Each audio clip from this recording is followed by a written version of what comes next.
is just super obedient to everything that she's asked to do.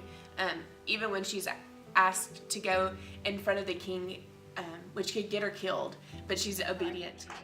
I guess the biggest thing that stands out to me in the story of Esther is just what a great example she is about not being afraid of staying inside your comfort zone. I feel like so many times I get to where I'm comfortable and I feel at home, and then I just want to stay there. And Esther shows the story of being able to get outside of that comfort zone and how helpful it can be when you lead other people to Christ.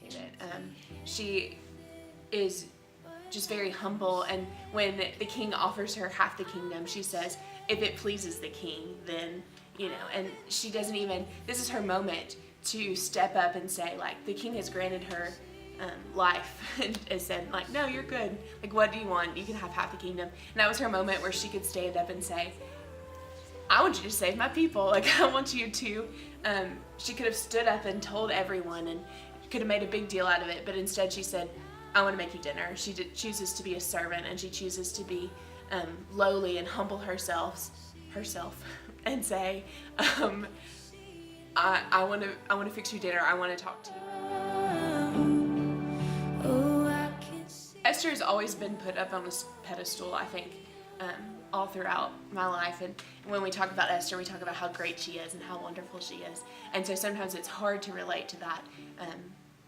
And she's submissive and throughout the whole story, and that's what we're called to do, and it ticks you off because you're just kind of like, I don't want to be lowly, I don't want to be submissive, I don't want to do that, I want to be equal, I want to be up there with all the guys. But Esther doesn't do that. Esther invites them to dinner, and she says, if it pleases the king, this is what I want. And she's very submissive, and I think that's what God calls us to do. And through being submissive, she saves all those people. Even though she was so strong in her beliefs and was not afraid to stand up to him, she still, she still had to have a little bit of that fear. And no matter what, we're all going to have that fear, but she was able to overcome that because she had such strong faith. So I relate to her because she's such an example of the kind of faith that we need in order to follow God's will. And sometimes we get numb to how big of a deal it was for her to be able to approach the king and to stand up for her people, because back in her time it wasn't like her and the king were best friends because they were married. She still had to submit to him, and she approached him with such grace, and she did it in the right way, and it was a huge deal. She could have been killed for it. So, for her to be able to overcome that fear showed that she really truly believed and had faith that God would take care of her. A lot of times I've felt like people wouldn't want to hear what I had to say because I'm a girl, but that just, I think, has made me speak out even further. I've said things and done things to be like, no, hear what I have to say. But that's not how Esther handles it. She gets her voice heard, and she expresses how she feels, and she expresses how she wants to save her people, but she doesn't do it by yelling at the king and being super aggressive and saying, no, you're killing my people, and just being mad. She does it with such grace and with such humility, and it's incredible to see. And I think that's something that I aspire to be like Esther in. I want to do great things for the kingdom, and I want to do great things for God. But instead of being loud and being in the front and saying, look at me, I should be the one in the background saying, no, let me fix you dinner. Let me invite you into my home. Let me fix you and serve you and then talk to you about my issues. We fight against that. So we fight against that feminist stereotype of oh, they're gonna fix you dinner. But maybe that's what we should be doing to reach people instead of going where we're not. Does that make sense? Go that way.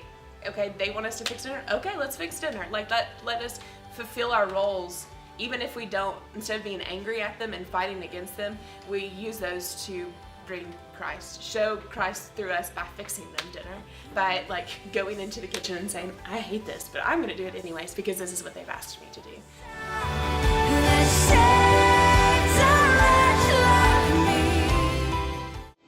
I had to put that last word in there while he's been on camera. I am incredibly excited to share with you the story of Esther because it is a beautiful story about simplicity, and yet it is incredibly complicated. So we're going to try to do a quick little Cliff Notes version. Basically, the people of Israel are taken into captivity by the Babylonians. The Babylonians are then sacked by the Persians, and the king of Persia has this great big feast. And he has it for several days. And on the seventh day, he calls and commands his wife, the queen, to come to this feast. And she refuses. And I don't know why she refuses. It doesn't say, but it's explicitly against the law. And she is banished from the kingdom. So all of a sudden, the king needs a new queen. He literally tells his governors, find me a wife. Go out and find a young, beautiful virgin. And out of all of these women, there's a huge process, and it takes several months. And I don't know how many women came before, but there were no other women after Esther. And in this process, these women are offered literally everything at the king's disposal. So literally the entire kingdom, as far as dresses and gowns and items of beauty and perfumes and all of these different things to entertain the king for one night, no more. They have one chance to make their impression upon the king, and they're allowed to use anything. And Esther comes in simple.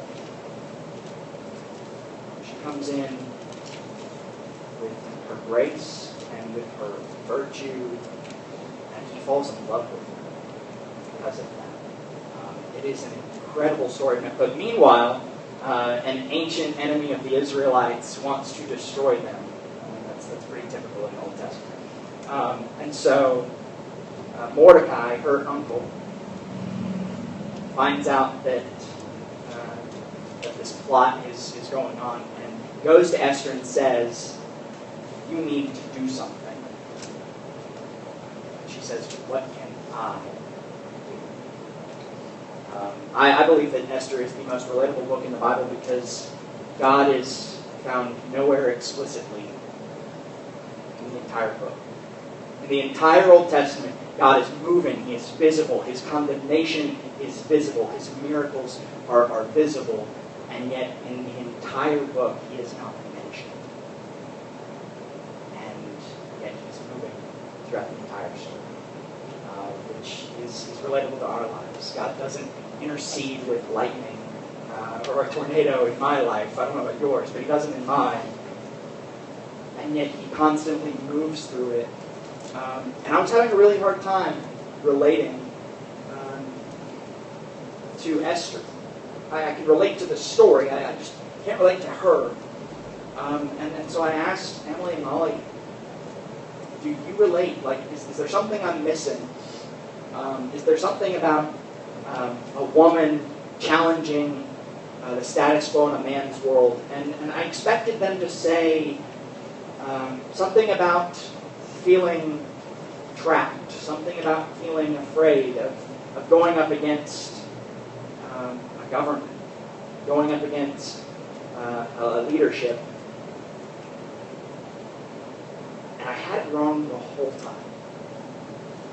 Because the ladies, as explained,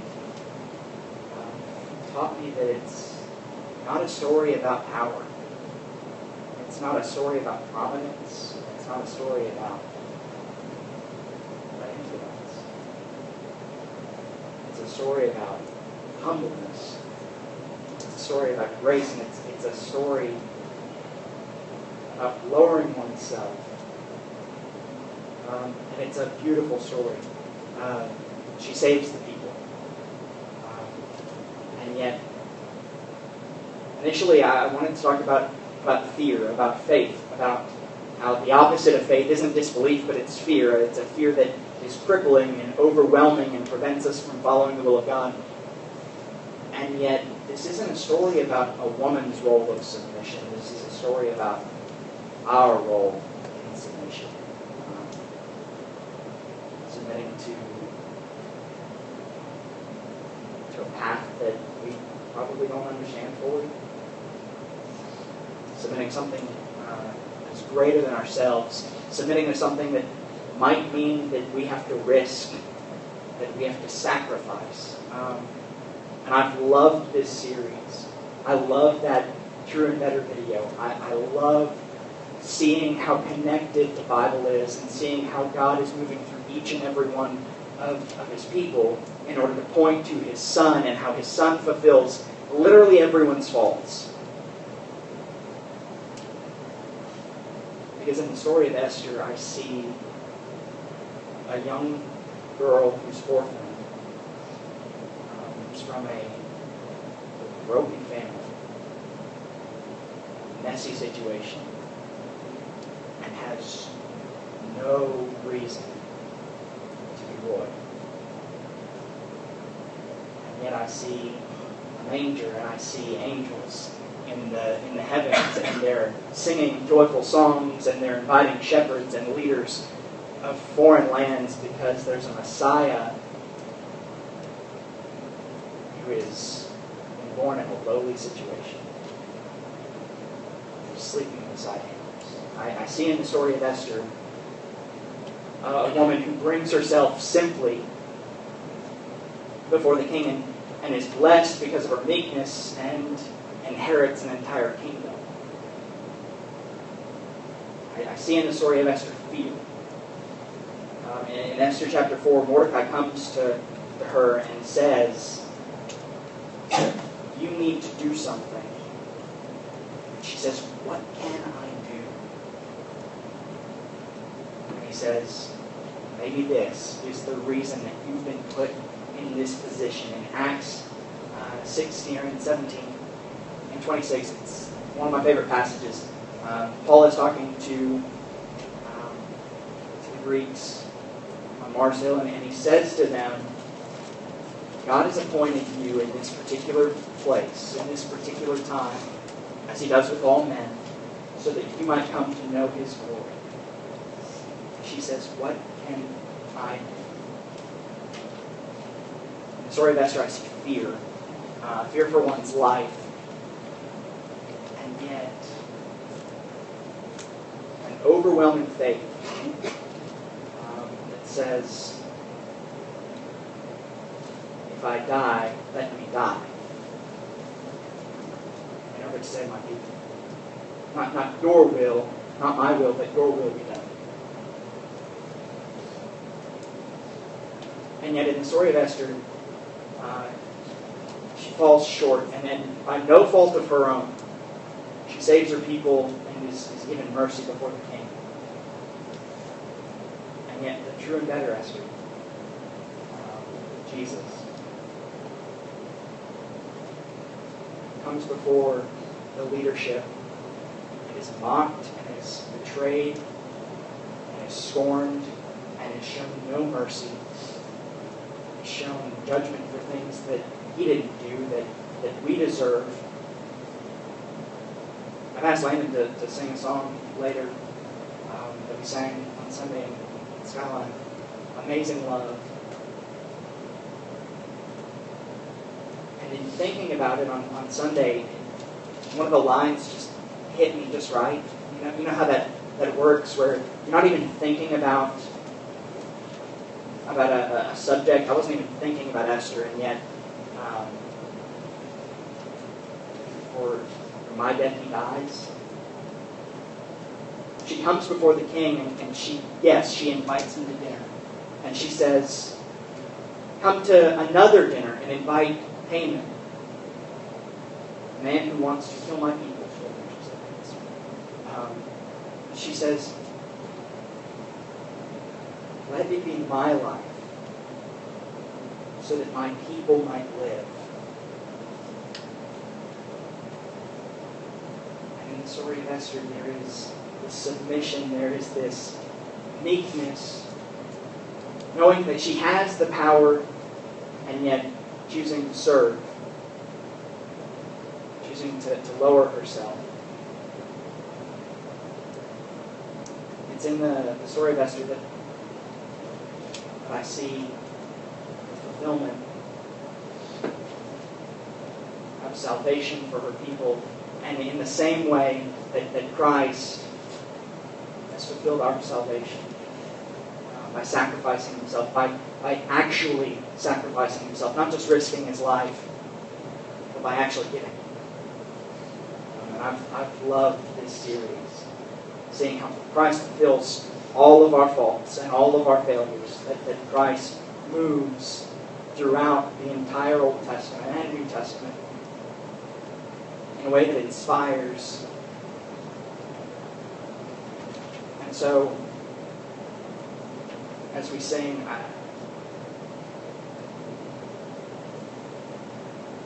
I'd like us to think about how we can serve each other, because this isn't a story about a woman's role in submitting. This is about a child of God submitting to the will of the Father. This is about us submitting to each other and submitting to God. In noting how many times Esther compares to Jesus, I'm incredibly surprised, shocked that this figure compares so well to Jesus, and that God uses a woman.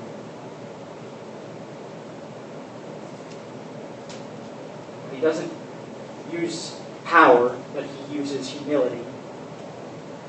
But he calls us to lower ourselves. And in 1 Corinthians, Paul talks about how we are called to lower ourselves because great men cannot show the glory of God. It is only when we become weak that he is made strong.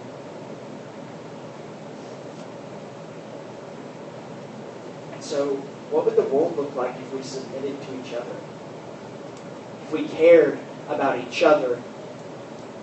If we said, I'm willing to risk my life for you, and not for myself. I appreciated what Nolan said about giving, because giving doesn't mean money all the time. It means our love to each other and to God. It means our time, that we invest in each other's lives, that we make sure that we actually care about what's happening in your life, about what's happening in my life. I've loved this moment that we're about to have in Four Corners, because it's a moment in which we can come to each other with no judgment, in complete love, coming before the Father and asking for thanks, and asking for help, and asking for aid. It's a moment in which we break down our barriers and we break down everything that holds us back from submitting to each other. The story of Esther is a story about salvation. It is a story about power found in gentleness, about prominence found in humility. Be grateful.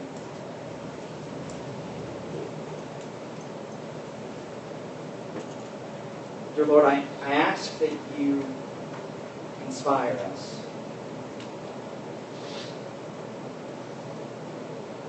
To have a servant's heart like both Esther and your son.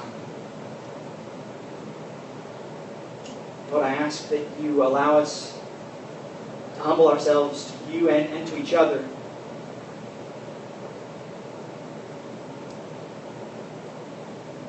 We might lower ourselves so that when we fulfill your will, that you receive glory. Lord, I ask that you pour your Spirit upon these people and upon this town and upon this nation,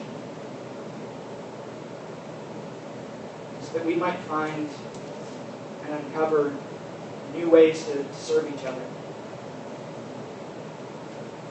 Lord, I'm incredibly thankful for Esther, but more so for your son, who fulfilled that sacrifice,